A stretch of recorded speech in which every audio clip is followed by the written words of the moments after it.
Good morning, good afternoon, good evening. Friends, Kevin sir back from Personal Tutor. Standard 8 history playlist आप लोग देख रहे हैं. Chapter है tribals, Dikus and the vision of golden age. Topic जो आज हम डिस्कस करने वाले हैं that is about a separate kind of tribal community that lived on forest produce and they were hunters and gatherers. कुछ ट्राइबल कम्युनिटीज ऐसी थी जो हंटिंग और फॉरेस्ट प्रोड्यूसेस को गैदर करने के ऊपर टिकी रहती थी. एक तरीके से देखा जाए तो they were fully dependent upon forests for the survival of their community. एक एग्जाम्पल है उड़ीसा के खोंड कम्युनिटी का. Tribals usually lived in small settlements. They actually survived in a very small vicinity. एक दूसरे के साथ ब्रदरहुड, किनशिप फॉलो करना इनका मेन एक उसूल रहता था. छोटी सी भी कम्युनिटी अगर होगी तो हर कम्युनिटी का हर मेंबर को एक परिवार वाले के समान देखा जाता था. जो लोग वीक होते थे उनको हेल्प मिलती थी, जो लोग सिक होते थे उनकी नर्सिंग की जाती थी. So all sort of things were procured with in the community. अब ये पूरी कम्युनिटी एक परिवार के तरीके से रहती थी. So now you can understand the bond between the community members. अगर हम खोंड्स की बात करें तो इनकी आजीविका ऐसे चलती थी when they used to go out on collective hunts. Group बना के हंटिंग के लिए जाते थे and whatever flesh was procured was distributed within the community. They often went ahead and scavenged for fruits and roots of trees as well. Oil अगर use करना है तो they use to collect seeds of sal and mahua tree. उसके बीजों से तेल निकाल के ये लोग यूज करते थे. और मेडिसिनल यूज के लिए काफ़ी अर्ब्स और श्रब्स का यूज भी ये लोग करते थे. मतलब आयुर्वेद की बात हो रही है.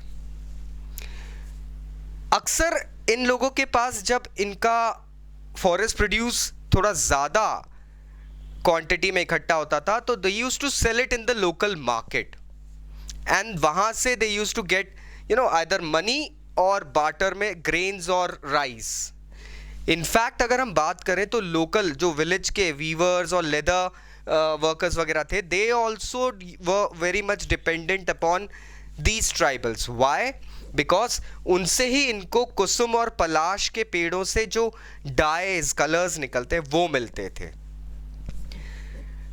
काफ़ी टाइम ये लोग बार्टर करते थे बट जब सीजनल चीज़ें विलुप्त हो जाती थी या फॉरेस्ट प्रोड्यूस थोड़ी कम हो जाती थी they often turned to the local villages, local market for work and all things. दोस्तों हम देखते हैं कि ट्राइबल्स ने काफ़ी ऑड जॉब्स भी करना शुरू कर दिया था. जैसे कि छोटे मोटे काम होते हैं विलेजेस में, कहीं रोड बनाना है, कहीं किसी किसान के खेत में खेती करना है. तो life was not much easy for them क्योंकि they use to think that they are children of forest and they actually used to live on forest deliverance. किसी के अंतर्गत काम करना, लेबर बनना इनकी थोड़ी सी डिग्निटी के बिलो होता था. एक ऐसी ट्राइब थी बायगा ट्राइब जो कि किसी दूसरे के बिलो काम करने को अपनी डिग्निटी से काफ़ी नीचे का काम मानते थे.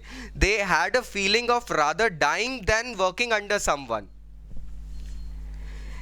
एक तरीके से देखा जाए तो धीरे धीरे जैसे अंग्रेज़ों का आगमन होता है, जैसे प्लांटेशंस होते हैं, बड़े बड़े प्लांटर्स ज़मीनें ले लेते हैं, जंगलों में काफ़ी सारे रूल्स लग जाते हैं, तो इन ट्राइबल्स की डिपेंडेंसी जो थी वो लोकल ट्रेडर्स और मनी लेंडर्स पे बढ़ने लग गई थी.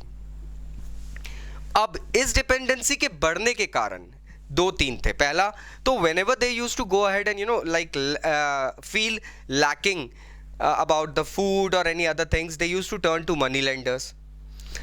अब मनी लेंडर्स और ये जो ट्रेडर्स होते थे ये अक्सर इनको लोन्स देते थे और उस लोन पे जो रेट ऑफ इंटरेस्ट होता था दैट वाज रियली ह्यूमंगस. अब वो रेट ऑफ इंटरेस्ट जो होता था दोस्तों, उस कारण से काफ़ी ट्राइबल्स बंधुआ मजदूर बन के भी लोगों क्या काम करने पे मजबूर हो गए थे।